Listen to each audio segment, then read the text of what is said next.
আব্দুল কাদের জিলানীর আব্বা একটা আফিল খাওয়ার জন্য, মাপ চাওয়ার জন্য দৌড়ে গেলে, হাঁটতে হাঁটতে তিনি গেলে ওই ফলের বাগানের মালিকের বাড়িতে। আবার গিয়ে বললে, আমি বলে একটা আফিল খেয়ে ফেলছি, আমাকে মাপ দেন। উনি বললেন, মাপ তোমারে দিতে পারি, তবে শর্ত আছে একটা। কয়টা? জোরে কন।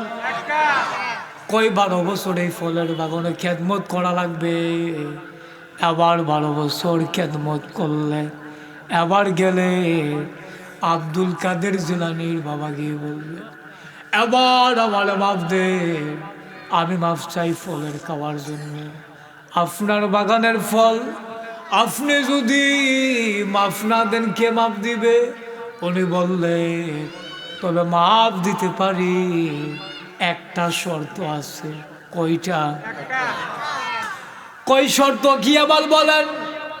কয় শর্ত? হলো, আমার ঘরের ভিতরে একটা কানা মেয়ে, আতুরা মেয়ে, ল্যাংড়া মেয়ে, হাঁটতে পারে না, চোখে দেখে না, আবার কানা অথবা বদি, মেয়েটা যে হাঁটতে পারে না, ওই মেয়েকে যদি বিবাহ করো তাহলে তোমার মাফ করে দেব।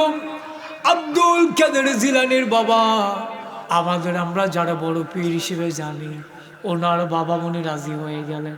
কারণ ওনার কথা হইল, একটা আফিলের জন্য কানা মেয়েকে বিবাহ করা ভালো, কাল কিয়ামতের ময়দানে আল্লাহর সামনে দাঁড়ানোর চাইতে, ঠিক কি না? ও বাবা আমার, ভাইয়ের আমার,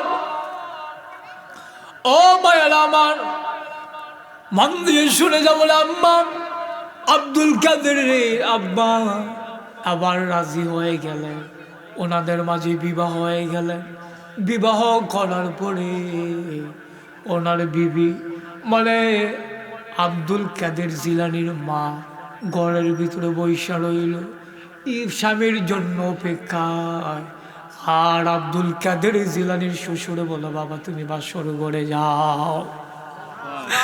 আব্দুল কাদের জিলানীর আব্বা হাঁটতে হাঁটতে দরজার কিনারায় গেলে, গিয়ে দেখে একটা সুন্দরী মেয়ে, রূপসী মেয়ে, হাতের ভিতরে গ্লাস অথবা দুধের গ্লাস, গ্লাস নিয়ে হাঁটতেছে। সুবহানাল্লাহ। আব্দুল কাদের জিলানীর আব্বা তিনি দৌড় দিয়ে গেলেন আমাদের বড় পীর আব্দুল কাদের জিলানীর নানার কাছে গেলে, গিয়ে কইলেন, আব্বা, ও আব্বা, আপনি যে কইলেন আপনার মেয়ে কানা, সহে দেয় না, আপনি না কইলেন আপনার মেয়ে হাঁটতে পারে না, ভালো কইরা কিচ্ছু করতে পারে না, কানও শুনে না, এখন কেমনে গো হাঁটে? ওনার শ্বশুরে কয়, কয় বাবা, আমি কেন বলছি আমার মেয়ে বদির চোখে দেখে না, শোনো, আমার মেয়ে কোনোদিন বেগানা পুরুষে কোনোদিন দেখে না, আমার মেয়ে কোনোদিন হাঁটি, কোনোদিন হেঁটে হেঁটে রে এই মহলের বাইরে কোনোদিন যাই নাই। আমি কেন বললাম আমার মেয়ে হাত নাই? কেন বললাম আমার মেয়ে কোনোদিন কোনো বেগানার পুরুষের হাত ধরে নাই? ও মায়ারা আমার, ভাবারা আমার, আব্দুল কাদের জিলানী এমনি এমনি হই নাই গো মা। ও মায়ারা গো, মন দিয়ে শোনো গো মা। ও আম্মা, তুমি তো আব্দুল কাদের জিলানীর আম্মা, তুমি তো হইলা খাজা মঈনুদ্দিন চিশতি আজমেরির মা, তুমি হইলা বড় বড় আলেম ওলামায়ের কেরামের মা। ও মায়েরা গো, তুমি যদি ভালো হয়ে যাও গো, খোদার কসম দিয়ে বলতে পারে, তোমার গর্ভের থেকে যে সন্তান দুনিয়ায় আগমন করবে, ওইটা খাজা মঈনুদ্দিন চিশতি অথবা আমাদের বাইজিদ বুস্তামি অথবা আব্দুল কাদের জিলানী হবে, ঠিক কি না? আর আপনি যদি আম্মা, ও আম্মা, আর আপনি যদি চান্দলা বাজারে ঘোরাঘুরি করেন, আপনার গর্বে সন্তান লয়ে গো আম্মা।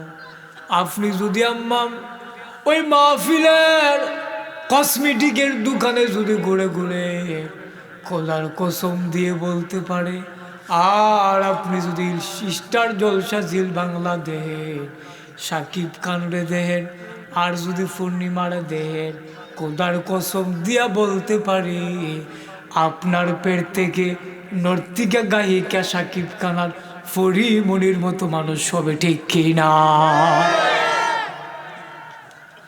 আপনি যদি ভালো হয়ে যান, আপনার গর্ভে থেকে যেই সন্তানটা দুনিয়া আসবে ওইটা দেখবেন রাবিয়া বুসরি হয়ে আসবে। মারহাবা কইতেন না?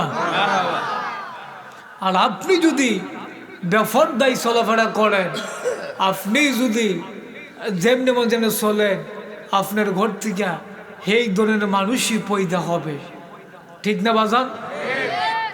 নিশ্চিত হাসান হুজুরের মা, ওনার মা ঘর বেড়ে কেউ অবশ্যই ভালো কিছু করেছিল, এই জন্য আল্লাহ তাবারক ওয়া তাআলা ওনাকে কবুল করে নিয়েছে। মারহাবা কইতেন না?